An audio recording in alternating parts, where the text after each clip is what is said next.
sa pagtawid ng ilog. Kaya naglalakad na lang kami. Ayun yung ilog. Ayun.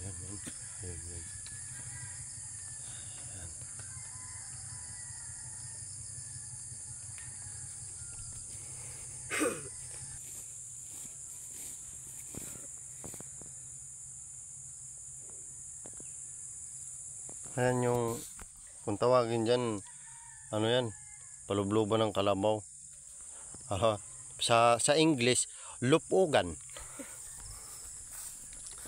Yan mga kabayan, malapit na kami sa tatawiran namin. Malapit na. Mga ilang segundo na lang, nandyan na kami sa tabi ng ilog. Ay, hindi pala, tabi ng dagat. Yan, malapit na kami.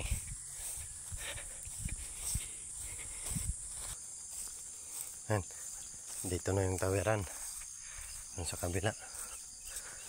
Papunta sa kabilang sa kabilang tabok. Yan.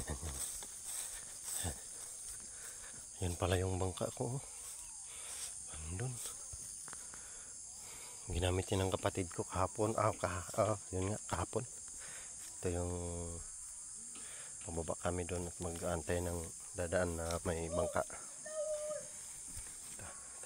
Lulusong muna kami. Ito na, sasakay kami ng bangka ng bayan ko. Ito, kulay yalo. Yalo ang kulor. Ito yung bata ko.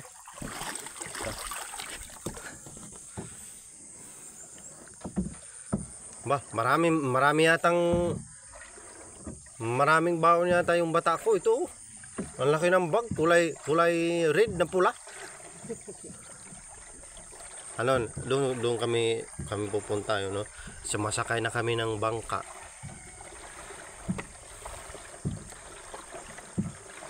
Yan.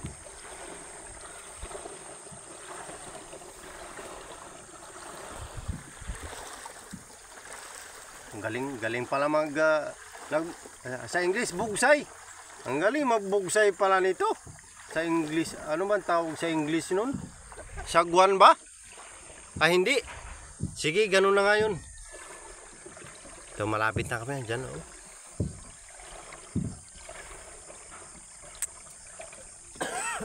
Ayan yung bangka ko. Hindi kami nakatawid dito, nakapagbangka dahil ginamit ng kapatid ko hapon.